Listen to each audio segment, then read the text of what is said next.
In this video, I'm going to explain the basics of situational leadership using generic terminology.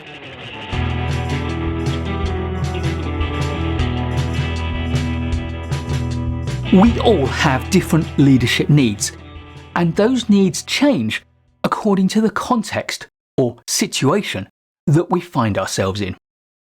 Situational leadership assumes that it is possible for a leader to diagnose those leadership needs according to a number of simple indicators. In modern models of situational leadership, we tend to use two primary indicators to help us diagnose the right leadership style. The first is competence or capability. To what extent is the person able to fulfill the task that we set them? The second is commitment or enthusiasm. How eager and confident is the person to undertake that task? This gives us a simple four-box model of leadership styles based on the level of competence, which could be high or low, and the level of commitment, which can be high or low. The second main premise of modern situational leadership models simplifies the learning process to assume that learners go through a series of 4 learning stages, which, as you will guess, will map onto the different leadership styles. The first stage is low capability, but high levels of enthusiasm. Perhaps this is an eagerness based on a false confidence about our ability to tackle the task. The second stage is low, but growing capability. Often, commitment can drop in this stage as we start to realise how difficult the task really is. We've moved from not knowing what we don't know to realising what we don't know. Third is emerging capability with varying enthusiasm. Because at this stage, we start to understand the task and now have some real skills. But of course, we're not expert yet, so sometimes things go well and sometimes they go not so well, which means our confidence and our enthusiasm can go up and down depending on how well the task is going and our recent track record. And the fourth stage is high capability with strong levels of confidence. Now we have reached a level of expertise. We understand the task and what needs to be done, and we are confident in our own abilities and therefore eager to just get on with it. If a leader can properly assess which of these stages a learner is in, then the next job is to select and apply the right leadership style to adapt to that situation.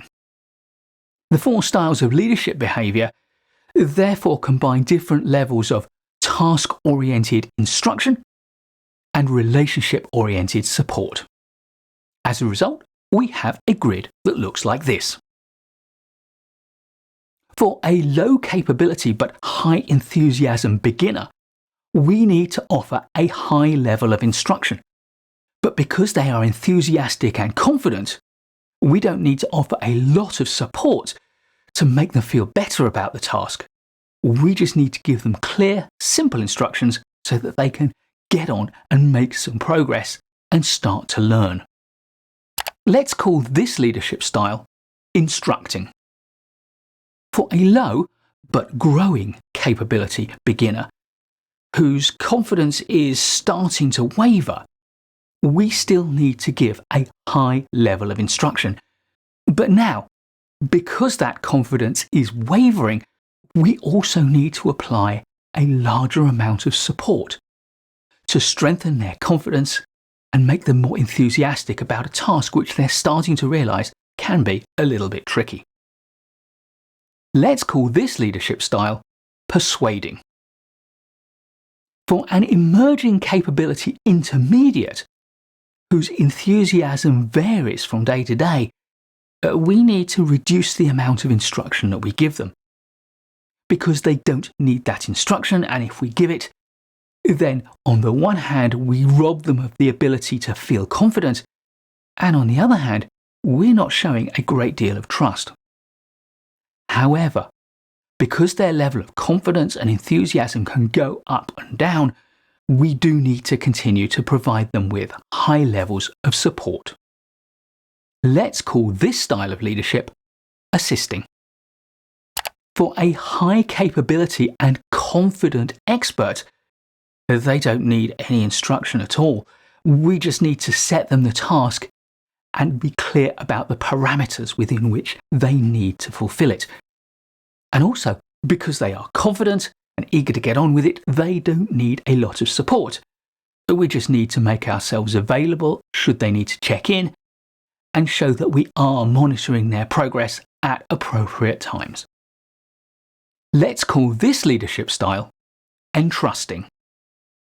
There are a couple of important notes that I want to add before I wrap up this video. First, remember that low support and low instruction are not the same as no support or no instruction.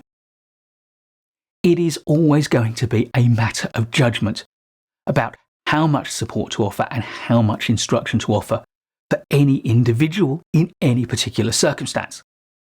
And although we have boiled the whole of leadership down into 4 simple boxes, in the real world, things are a lot more nuanced, and it's your job as a leader to use the framework to get close to an understanding, and then use your judgment and your understanding of the individual to really fine-tune your leadership style. The second is that we don't do situational leadership to people. We don't just make an assumption about our assessment of their capability and their enthusiasm and commitment, and then apply a style without explaining to them why you're offering the amount of instruction and the amount of support that you are. If people feel they don't need as much support, then you can withdraw some of it. And sometimes, if they feel they don't need as much instruction, you may choose to withdraw some of that too. However, it is a critical role for every leader to understand the risks in a situation. Your job is to make sure people are stretched and can learn without subjecting them, the organisation, or yourself to inappropriate levels of risk. It's okay to allow people to fail safely. It is not okay to allow people to fail catastrophically. If this approach to leadership interests you, and it should, then you may also be interested in my full course called Day-to-Day Leadership, which uses this framework to explain situational leadership in a lot more detail. It's a whole course, and I will put a link to it in the description. Of course, there are also other commercial, trademarked situational leadership methodologies and huge amounts of teaching material associated with them. I'll look at the 2 best-known commercial, trademarked situational leadership models in the next video. Please do give this video a like if you've enjoyed it or learned from it. I'll be making loads more great management courses videos for you, so please do subscribe to the channel and hit the bell so you don't miss any of them. I look forward to seeing you in the next one, and in the meantime, keep learning.